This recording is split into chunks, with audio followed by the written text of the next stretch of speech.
Video that came across. So a woman apparently was arrested for a Facebook post. Now this is weird. So let's check this out.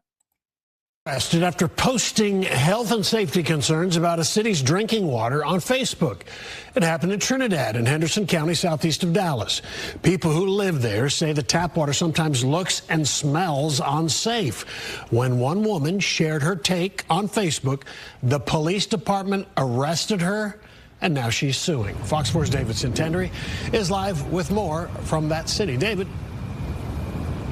Yeah, well, some city leaders say there are issues with the water system and that there has been for quite some time. However, one woman's claim posted to Facebook that the water is making some people sick led to her being arrested. Did you ever expect something like that Facebook post could get you arrested? Not at all. A Facebook post made by Jennifer Combs, a wife, mother, and citizen journalist, led to her arrest by Trinidad Police Department on May 8th. Did you have to spend the night in jail? I did. What was that like? Horrifying. Absolutely horrifying. And you've never even had a speeding ticket? I have not ever had a speeding ticket. It was one of the most probably humiliating things I've ever went through in my entire life. It was very, very bad. So what was the Facebook post about? The city's water supply. The best way I could describe it is it looks like the Trinity River is flowing from their water taps. The post from her page Southern Bell Watch reads, in part, "We have received reports that some citizens have been hospitalized due to bacteria in the water. This is a serious public health concern that deserves immediate attention. If your water looks discolored, contains sediment, has a strong odor, or you have experienced related health issues, please send us a message. We are gathering information and reporting findings to the state." The police chief had screenshotted it and posted it on the Trinidad Police Department page. The April 6th post by Trinidad Police calls what Combs wrote false information that creates fear, panic, or unnecessary emergency response within a community, eventually charging Combs with felony false alarm or report. I feel like this is an extreme stretch. So here inside Trinidad City Hall, the water looks clean, but some say it's a fluid situation depending on where you're at and when. This is bathtub. How would you describe the city's water situation right now? The city's water situation is a struggle, without question. Trinidad Mayor Dennis Hawes does not dispute that they have water issues. A lot of this stuff is original pipes that were put in here in Trinidad in the 50s, probably. We have to get to a position where we can fix that infrastructure, and it's very expensive, as I'm sure you can imagine. On Wednesday, the Texas Commission on Environmental Quality confirmed to Fox 4 that it received a complaint regarding the water quality and an investigation is ongoing.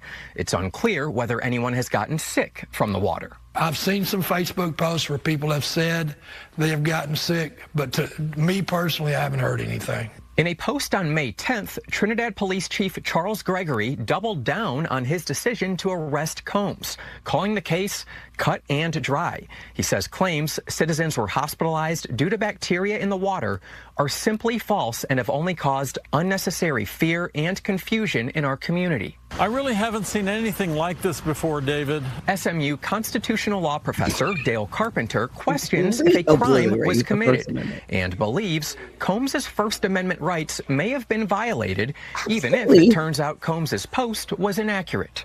She's making a statement regarding a matter of great public interest, and so people sometimes make false statements on matters of great public interest, and they're allowed to do so. If we prosecuted and arrested everybody who made such claims, our jails would be overfilled. Chief Gregory was not at Tuesday's council meeting, but the water issue was a topic of conversation. The reason why everyone is here and the reason why Fox 4 is here is because your city is acting like tyrants. Combs stands behind her post, and in a federal lawsuit filed Tuesday, she accuses the police chief of political retaliation related to her work as a citizen journalist. She claims multiple citizens made social media posts stating that they had personally been hospitalized or affected as a result of consuming the city's water. I don't agree and don't think it's fair that the citizens pay for water they can't really use. The lawsuit adds, speech about the safety of a community's drinking water is a quintessential matter of public concern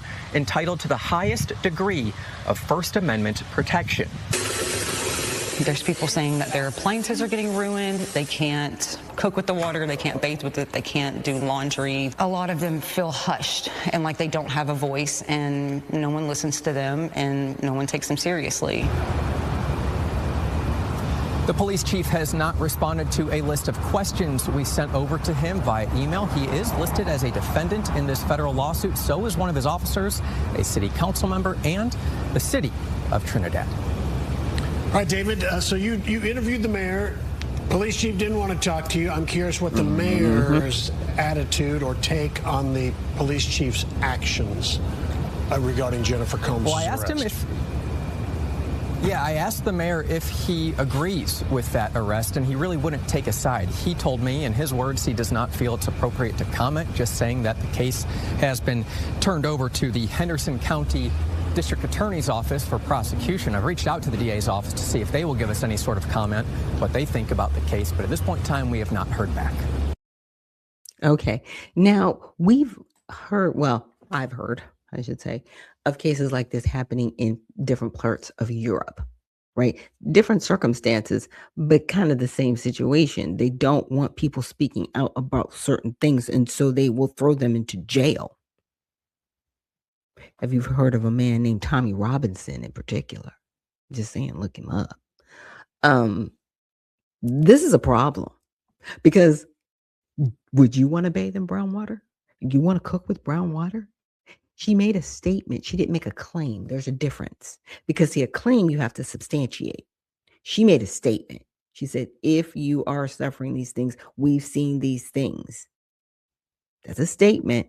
That is not a claim. So to actually go after, because it's her First Amendment right to make a statement all day long. Even if it's wrong, she can. Okay. But for you to come out, oh, when I say you're going to lose. Now, it won't bankrupt the city. But what it will be is a wake-up call for those in Trinidad. Look, you need better people in office, obviously, that actually do care about your constitutional rights. Because all that gobbledygook that the chief of police said, that comes from a weird ideological mindset. And we've seen it. And it is like a cancer in our country that needs to stop. Okay, now let's get into a Promethean update. The White House released its counterterrorism strategy, and it dropped a bombshell about the Muslim Brotherhood. And when you understand what that means, you'll understand why London is shaking right now. But if you don't go any further than looking at the mullahs and the IRGC, or if you're panicking about Sharia law coming to a town near you, you are going to miss the hand behind terrorism, dirty money, and perpetual war. I'm Susan Kokinda.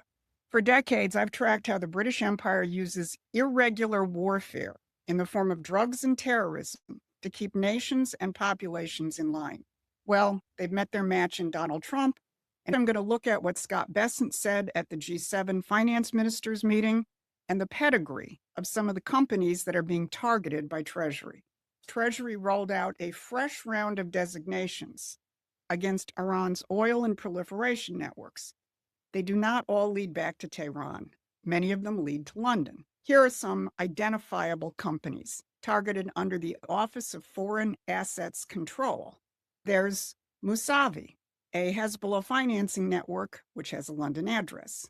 There's Thriving Times International, an exchange house network that has a London address. Then you have Global Fortune Shipping Limited and Science Obedient International Company Limited, both oil or LNG tankers that have London addresses. And then you have Sparkling Courage Limited, another tanker that is headquartered in the British Virgin Islands, one of the United Kingdom's overseas territories. And as I reported last month, when Treasury Secretary Bessent met with the British Chancellor of the Exchequer, Rachel Reeves, in Washington, Reeves was the only finance minister who got a warning from Bessent about Operation Economic Fury, which targets Iran's financing networks. Now, the mainstream press won't connect those dots, but the OFAC list is connecting them, one designation at a time, and they point right at the City of London, with no room for excuses. Now, since the conflict with Iran broke out, Promethean Action has been pulling on the British strings that show Iran's real role on the geopolitical chessboard. The empire doesn't actually want the president's Iran moves to succeed, because every win for the president and the United States is a London loss. Yeah. It just keeps getting more interesting, right? Right. And I will link the full video in the repost. So stay tuned. Now this next video we're going to get into, apparently, JD Vance has found $1.4 billion a day in fraud.